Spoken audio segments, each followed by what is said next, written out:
आम्ही आज कायद्याकडे अशी मागणी करतो की आमची लेक मिली आम्हाला भरपाई नाही पाहिजे। ज्यांच्या चुकांमुळे मुस्कान दगावली त्या सर्व हत्यारांना सदोष मनुष्यवधाच्या गुन्ह्यासह दाखल व्हावं आणि त्यांना सस्पेंड नाही तर पूर्णपणे बडतर्फ करण्यात यावं अशी आमची मागणी आहे। बीड येथील जिल्हा रुग्णालयात सिझर झालेल्या एका महिलेचा रक्तस्राव आणि त्यानंतर गर्भपिशवी काढल्याने मृत्यू झाल्याची घटना घडली होती। या प्रकरणात चौकशी समिती नेमण्यात आली असून संबंधित वैद्यकीय अधिकाऱ्यांना कारणे दाखवा नोटीस बजावण्यात आली आहे। दरम्यान या प्रकरणातील डॉक्टर आणि कर्मचाऱ्यांवर सदोष मनुष्यवधाचा गुन्हा दाखल करा अशी मागणी करत शिष्टमंडळाने अप्पर पोलीस अधीक्षकांची भेट घेतली आहे। जिल्हा रुग्णालयातील यंत्रणेनेच माझ्या पत्नीचा बळी घेतला असा आरोप मयत महिलेचे पती शेख सिद्दीक यांनी तक्रारीत म्हटलंय। त्यांच्यावर जी समिती बसणार आहे ती बाहेरची पाहिजे, आम्हाला बीड जिल्ह्याची नाही पाहिजे, ही एक आमची मागणी आहे।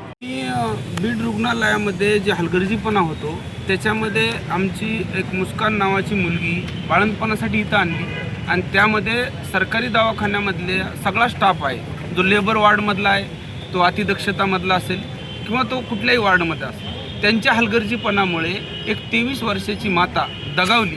त्या अनुषंगाने बीड जिल्हा रुग्णालयामधले त्या काळामधील सर्व अधिकारी जबाबदार कर्मचारी यांच्यावर सदोष मनुष्यवधाचा गुन्हा दाखल व्हावा या मागणीसह आम्ही या ठिकाणी आलेलो आहोत।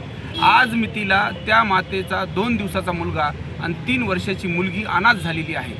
ज्या पद्धतीने त्या रुग्णासोबत सरकारी दवाखान्यामध्ये हलगर्जीपणा झाला, यापूर्वीसुद्धा अनेक माता, अनेक मुली आणि अनेक महिला या ठिकाणी दगावलेल्या आहेत। मुस्कान नावाच्या एका 23 वर्षीय मातेच्या सोबत जिल्हा रुग्णालय ज्या बेरहमीने, ज्या माणुसकीला काळीमा फासणाऱ्या पद्धतीने वागला आहे, त्या विरोधामध्ये आम्ही या ठिकाणी सर्वजण एकवटलेलो आहोत आणि आमची अशी मागणी आहे, जोपर्यंत सदोष मनुष्यवधाचा गुन्हा सरकारी दवाखान्यामधील सर्व जबाबदार अधिकारी डॉक्टरांवर होत नाही तोपर्यंत आमचं हे आंदोलन चालू राहील। आज या ठिकाणी आम्ही अशी मागणी करतो की जिल्हा रुग्णालयामध्ये कुणीही डॉक्टर जर कर्तव्यावर काम करत नसेल तर अशा प्रकारच्या किती मुस्कान या जिल्हा रुग्णालयाला मारायच्या आहेत आणि जर असंच चालत राहणार असेल तर लोकशाही पद्धतीने आम्ही रस्त्यावर उतरू। आज आम्ही पोलीस अधीक्षकांना अशी विनंती केली की संबंधित डॉक्टरांवर सदोष मनुष्यवधाचा गुन्हा दाखल करावा। आम्हाला अशा प्रकारे आश्वस्त करण्यात आलेलं आहे की आम्ही सदोष मनुष्यवधाचा गुन्हा दाखल करू। आम्ही यानंतर शहर पोलीस ठाण्याकडे जात आहोत। या ठिकाणी सर्व नगरसेवक, अगदी जामखेडमधले नगरसेवक आलेत, बीड इस्लामपुऱ्यामधले नगरसेवक इलियास भाई आहेत, रईस भाई आहेत आणि सर्व नातेवाईक आम्ही संतप्त आहोत। आम्ही पोलिसांच्या विनंतीला मान्यता दिली की तुम्ही दफनविधी करा आणि त्यानंतर गुन्हा दाखल करू, नाही तर आम्ही 10,000 लोक ज्या दिवशी मयत झाली आमची मुलगी त्या दिवशी आम्ही पोलीस अधीक्षक कार्यालयात येऊ शकलो असतो। मात्र आम्ही कायदा आणि सुव्यवस्थेचा सन्मान करणारी लोक आहोत म्हणून आम्हाला कायदा हातात घ्यायचा नाही। आम्ही आज कायद्याकडे अशी मागणी करतो की आमची लेक मिली आम्हाला भरपाई नाही पाहिजे। ज्यांच्या चुकांमुळे मुस्कान दगावली त्या सर्व हत्यारांना सदोष मनुष्यवधाच्या गुन्ह्यासह दाखल व्हावं आणि त्यांना सस्पेंड नाही तर पूर्णपणे बडतर्फ करण्यात यावं अशी आमची मागणी आहे। हे 23 वर्षीय महिला 2 दिवसापूर्वी या ठिकाणी सिव्हिलच्या गलथान कारभारामुळे या ठिकाणी आमची मुस्कान या ठिकाणी दगावलेली। मुस्कानचं माहेर हे बीडचंच आहे, तिला जामखेड शहरामध्ये दिलेलं आहे आणि मुस्कान एक स्वस्थ मुलगी, तरुण, चांगले तिची प्रकृती एकदम ठणठणीत होती।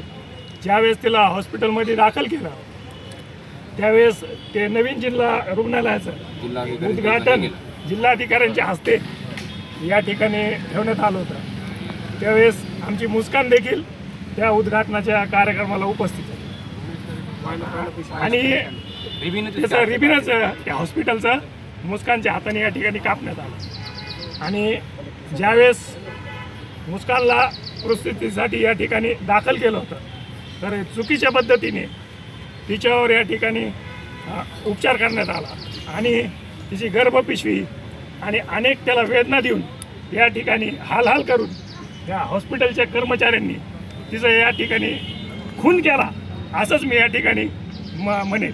कारण की या हॉस्पिटलच्या गलथान कारभारामुळं मुस्कान शेख हिचा नाहक बळी या ठिकाणी गेलेला आहे। तर अशा ज्यांनी जे दोषी आहेत, ज्यांनी हे चूक केलेली त्यांच्यावर सदोष मनुष्यवधाचा गुन्हा या ठिकाणी दाखल व्हावा अशी आम्ही प्रशासनाला या ठिकाणी विनंती करतो। जर गुन्हा दाखल झाला नाही तर आम्ही तीव्र पद्धतीचं आंदोलन या ठिकाणी आम्ही उभा करू आणि अशा इथून पुढच्या होणाऱ्या नाहक मुस्कानसारख्या तरुण मुलींचे बळी जाणार नाही याची प्रशासनाने दखल घ्यावी अशी या ठिकाणी प्रशासनाला विनंती करतो.